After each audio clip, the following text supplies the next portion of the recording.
The average person opens up Instagram 150 times a day, but that's by design. Like you said, companies, from product design, they're putting fortunes in to understand why we do what we do.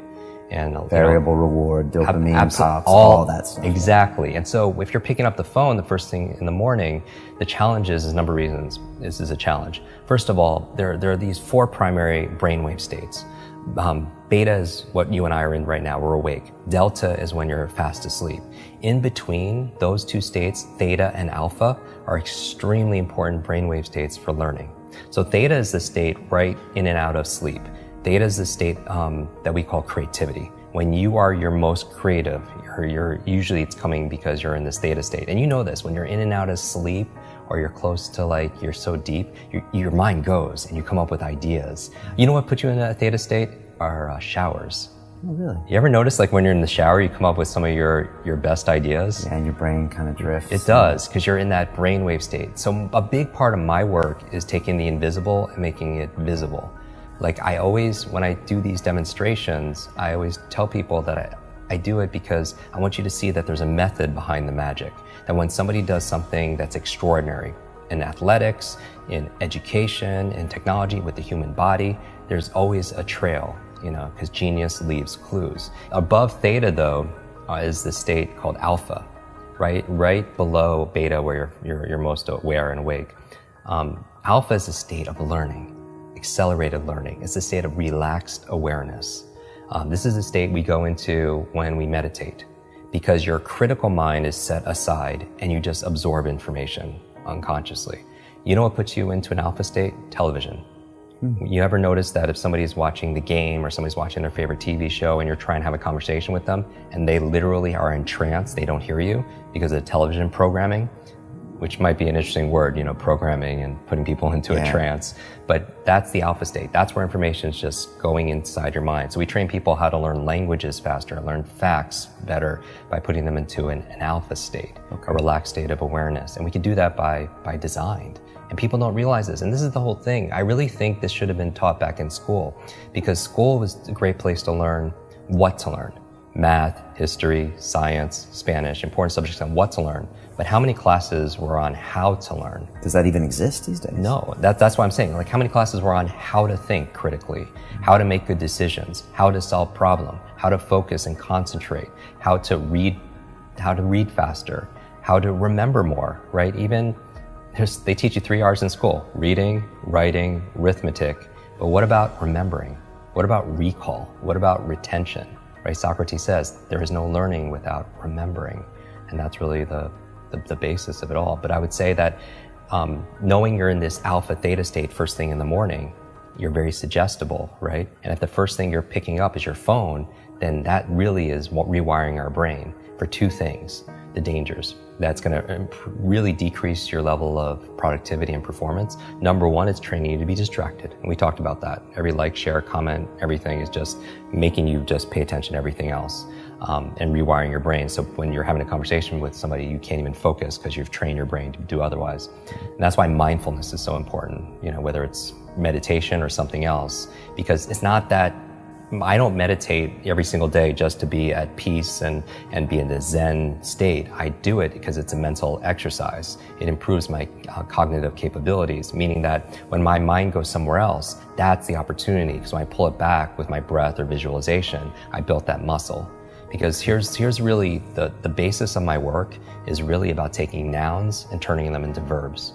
So what do I mean by that? It's like so many people, they wake up and say, oh, I hope I have energy today, or I have motivation today, things that they have, right? I have creativity so I can write today or make videos, or I have memory, or I have focus or concentration. Those aren't things you have, those are things you do. And so you don't have love, you do loving things. You don't have energy, you do things that give you energy. Just like that applies, same thing with learning. You don't have focus, there's a process for doing focus. You don't have a memory, there's steps to improve your memory or to remember things better. Creativity is not something you have, there's actually a process for creativity. So you should never suffer from writer's block or anything else like that, because that's where if you don't understand how you work, when I was talking about self-awareness and understanding ourselves, I think if somebody wants to improve their their esteem, the self-esteem overnight, just study your brain. Like you'll get a boost of confidence and pride like instantly, because it is the most incredible, I don't even know what to call it, a device, a supercomputer, what, in the whole universe. You know, it's not just about going out to Mars and all these other places. I want to go in here, because this controls what? Everything, our careers, our income, our health, our relationships, you know, whether or not you get, you know, complete. We were talking about this before our conversation here. What, you know, when you're training for Ironman and triathlons and everything else, is how much of it is mental? Like we know, like everyone knows what to do, but do they do what they know? Because common sense is not common practice. And it's a myth that knowledge is power. Knowledge it has the potential to be power. It only becomes power when we use it, when we apply it. Like people think they should get points for buying books and sitting on the shelf, and it just sits there and it becomes like shelf help, not self-help, right? Self-help, yeah. Or somebody will go and learn something, or listen to a podcast like this or a show, or they'll go to a conference, they'll pay all this money, but they don't do anything with what they learn. And part of it also is because they forget it. You know, everyone knows there's a learning curve, but there's also a forgetting curve. Did you know, like the forgetting curve says that if you learn something once, within 48 hours, 80% of it is gone. 80%. So you listen to a show, you watch something, on YouTube, you go to a conference, you read a book, within 2 days, the majority of it is gone, because nobody trains us how to have, that's why memory is so important. Okay. You know, and so the first thing, don't touch your phone, because it's training you to be distracted. The second thing is it's training you, rewiring your brain to be reactive. Reactive, meaning that you're in this relaxed state of awareness when you first wake up. You pick up your phone, you get one text with bad news, or one voicemail, or one email. And you know this has all happened to us. You're in a bad mood for the rest of your day because you're so impressionable. You're in that hypnotic state and it affects you. And you can never have a quality life, you know, with that, you know, and be the best version of ourselves, be an elite mental performer or high performer when you're responding and reacting to everybody else. You know, my friend Brendan Burchard says, an inbox is nothing but a convenient organizational system for other people's agenda for your life. And how can you have vision for your life? Like for me, the night before, like I did a whole episode on my morning routine, like 10 things I do every morning to jumpstart my brain. And I also have an evening 1 hour routine to get into sleep, to maximize my sleep. Sleep is so very important to be able to do. But one of the processes I do, besides, you know, blackout curtains and cold and temperatures and breath and stuff, meditation, is I don't touch a screen, right? Because it creates blue light. And most people should know this. The screen on your laptop, your phone, everything else emits this blue light, which inhibits the melatonin production, which helps you to relax and go to sleep. So no screens. But the other thing I do is I write down the 3 things I want to accomplish the next day personally, and the other 3 are professionally. So now when I wake up, I have a vision for my life. Like this is a win today if I just get these 3 things done personally and 3 things professionally. And then when it comes to my phone, I don't touch my phone until I get at least 1 thing done. And that's my test. You know, if I could just do that. And it's not always perfect, you know, but it's about progress, right? Because practice makes progress, right? And there's never going to be a perfect. And I think people need to find what works for them.